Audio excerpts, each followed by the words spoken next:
Hello दोस्तों, dictation start होगी 3 second बाद। स्टार्ट। समय के साथ भारत में भी महिलाओं की दशा और सोच में काफ़ी बदलाव आया है और महिलाएं हर क्षेत्र में अपना वर्चस्व कायम कर रही हैं, लेकिन अभी भी समाज का बड़ा वर्ग रूढ़िवादी विचारधाराओं और महिलाओं के प्रति संकीर्ण सोच से ग्रस्त है। विराम। यही कारण है कि आज भी भारत दहेज प्रथा, कन्या भ्रूण हत्या, बेमेल विवाह जैसी सामाजिक बुराइयों के मक्कड़ जाल से मुक्त नहीं हो पाया है। विराम। हालांकि सामाजिक बुराइयों के लिए महिलाएं भी काफ़ी हद तक जिम्मेवार हैं, क्योंकि समाज में रूढ़िवादी परंपराओं और अंधविश्वास को बनाए रखने में उनकी भूमिका भी बड़ी रहती है। विराम।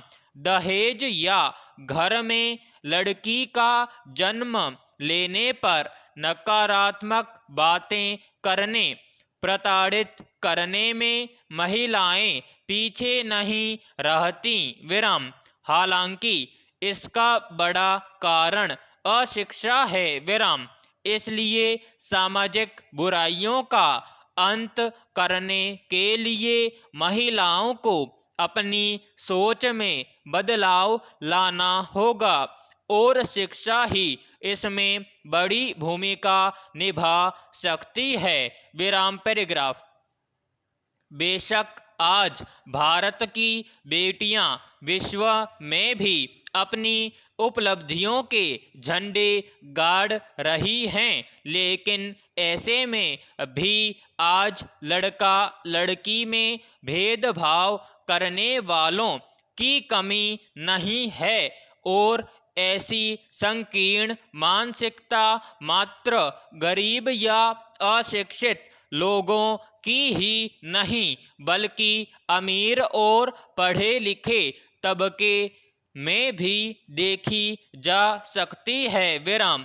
अगर ऐसा नहीं होता तो सशक्तिकरण के आधार को कमजोर करने वाली सामाजिक बुराई, कन्या भ्रूण हत्या देश में न फैलती। विराम। राजनीति में भी देखा जाता है कि चुनाव के मैदान में खास तौर पर प्रधान, पार्षद आदि पद के लिए तो महिलाओं को उतारा जाता है, लेकिन चुनाव जीत जाने के बाद महिला उम्मीदवारों के पति ही कर्ता धर्ता बन जाते हैं। विराम।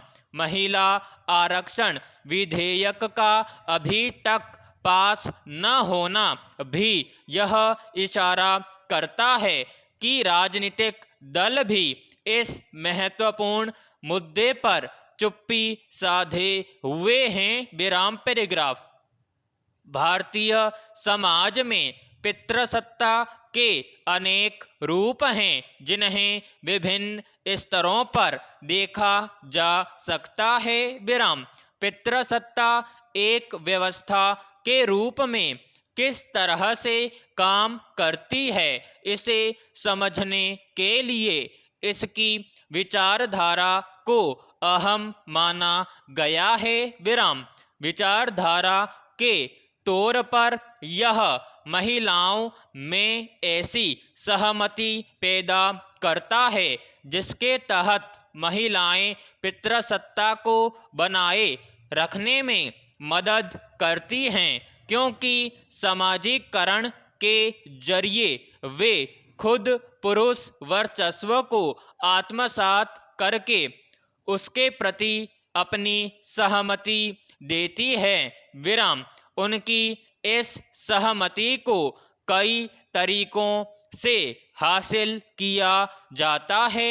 विराम मसलन उत्पादन संसाधनों तक उनकी पहुंच का न होना और परिवार के मुखिया पर उनकी आर्थिक निर्भरता। विराम इस आधार पर यह समझना जरूरी हो जाता है कि पितृसत्ता सिर्फ एक वैचारिक व्यवस्था नहीं है बल्कि इसका भौतिक आधार भी है। विराम पितृसत्ता में महिलाओं को शक्ति और वर्चस्व के साधनों से वंचित करने पर उनकी सहमति आसानी से हासिल कर ली जाती है। विराम फिर जब महिलाएं पितृसत्ता के इशारों पर जिंदगी जीने लगती हैं तो उन्हें वर्गीय सुविधाएं मिलने लगती हैं। विराम उन्हें मान सम्मान के तमगों से भी नवाजा जाता है। विराम दूसरी तरफ जो महिलाएं पितृसत्ता के कायदे कानूनों और तौर तरीकों को अपना सहयोग या सहमति नहीं देती हैं उन्हें बुरा करार दे दिया जाता है और आम तौर पर संपत्ति और सुविधाओं से बेदखल कर दिया जाता है। विराम समाप्त।